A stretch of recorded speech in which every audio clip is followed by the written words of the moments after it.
ബൈജു, ഇപ്പോൾ മനാഫ് തന്നെ നേരിട്ട് നമ്മോടൊപ്പം ചേരുന്നുണ്ട്. മനാഫ്, ഇപ്പോൾ മനാഫിന്റെ കൈവശമുണ്ടായിരുന്ന തെളിവുകൾ അത് ഹാജരാക്കാനാണ് നിർദ്ദേശം. അന്വേഷണവുമായി സഹകരിക്കാൻ തന്നെയാണല്ലോ തീരുമാനം, അല്ലേ? തീർച്ചയായിട്ടും.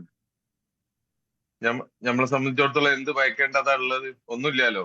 ഈ വിഷയത്തിൽ സത്യസന്ധമായ കാര്യങ്ങളാണ് ജനങ്ങളെ അറിയിച്ചത്. ആ വിഷയത്തിൽ തന്നെ ഏത് തരത്തിലുള്ള അന്വേഷണത്തിനും സഹകരിക്കാന്ന് മുന്നേ പറഞ്ഞതാണ്.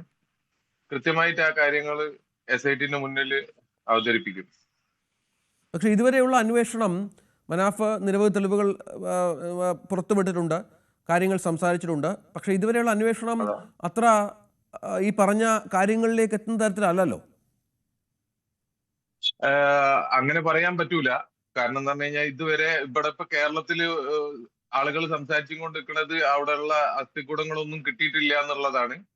അതുപോലെ തന്നെ കിട്ടിയ അസ്ഥികൂടങ്ങള് ആണിന്റേതാണ്. ഇങ്ങനെ തരത്തിലുള്ള എന്താ പറയാ അപപ്രചരണങ്ങൾ ഇവിടെ കേരളത്തിൽ ഭയങ്കരമായിട്ട് നടന്നുകൊണ്ടിരിക്കുന്നുണ്ട്. SIT ഇന്നേ വരെ എവിടെയും പറഞ്ഞിട്ടില്ല അവിടുന്ന് അസ്ഥികൂടങ്ങൾ കിട്ടിയിട്ടുള്ള കാര്യമാണ്. അത് കിട്ടിയില്ല എന്ന് അവര് പറഞ്ഞിട്ടില്ല. അതുപോലെ തന്നെ അവര് എവിടെയും പറഞ്ഞിട്ടില്ല ഇത് ആണിന്റേതാണെന്ന്.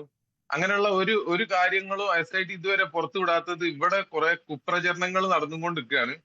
സത്യം ഇന്നല്ലെങ്കിൽ നാളെ തെളിയന്നെ ചെയ്യും. സത്യത്തിന്റെ കൂടാണ് ഞാനൊക്കെ നിൽക്കുന്നത്. അപ്പൊ എന്താ പറഞ്ഞു കഴിഞ്ഞാല് ഇവിടെ ഒരുപാട് പ്രചരണങ്ങൾ ഈ തരത്തിൽ നടന്നുകൊണ്ടിരിക്കുകയാണ്. എന്തുകൊണ്ടാണ് ഇത്തരം ഒരു പ്രചരണങ്ങളുടെ ഒരു കേന്ദ്രബിന്ദു എന്താണെന്നാണ് മനാഫ് വിശ്വസിക്കുന്നത്? കാരണം നമ്മൾ നേരത്തെ പുറത്തു വന്ന കാര്യങ്ങൾ, ഇതുമായി ബന്ധപ്പെട്ട് നമ്മൾ അറിഞ്ഞ കാര്യങ്ങളൊക്കെ ഞെട്ടിപ്പിക്കുന്നതാണ്.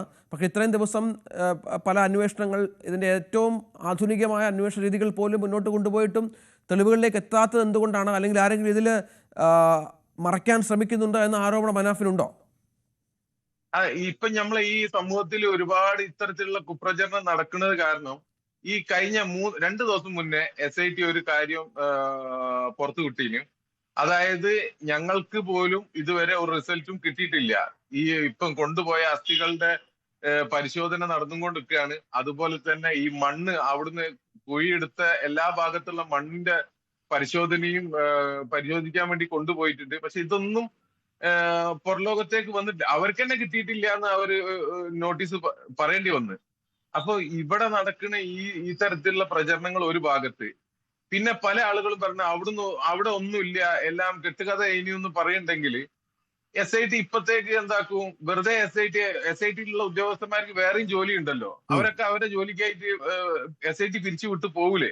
SIT കർണാടക മുഖ്യമന്ത്രിക്ക് ലെറ്റർ എഴുതിക്കിന്. ഈ SIT ആളുകള് പര്യാപ്തമല്ല, ഞങ്ങളെ SIT വലുതാക്കാൻ വേണ്ടിയിട്ട് ഇനിയും ആളുകളെ വേണമെന്ന് ശുപാർശ ചെയ്തിക്കണ്. ഇങ്ങനെ അവിടെ ഒന്നുമില്ലെങ്കിൽ ഈ ശുപാർശ ചെയ്യേണ്ട ആവശ്യമില്ലല്ലോ. SIT തുടങ്ങിയിട്ടേ ഉള്ളൂ കാര്യങ്ങള്. അപ്പൊ SITന്റെ പരിധിയിൽ വരുന്ന എല്ലാ ആളുകളെയും, സുപ്രധാനപ്പെട്ട എല്ലാ ആളുകളെയും ചോദ്യം ചെയ്യും. ഇന്നലെ എന്നെ വിളിപ്പിച്ച ദിവസവും ഞാനത് തിങ്കളാഴ്ചത്തേക്ക് മാറ്റിക്കണ്. കാരണം ഇന്നെ മാത്രമല്ല, അതേമാതിരി ഗിരീഷ് മട്ടന്നൂരിന് ഇന്നലെ അയാൾക്കും നോട്ടീസ് കൊടുത്തിനത്. അയാൾ ഹാജരായിട്ടുണ്ട്. ഞാൻ ഉള്ളത് കേരളത്തിലല്ലേ. ശരി ശരി മനാഫ്, ശരി.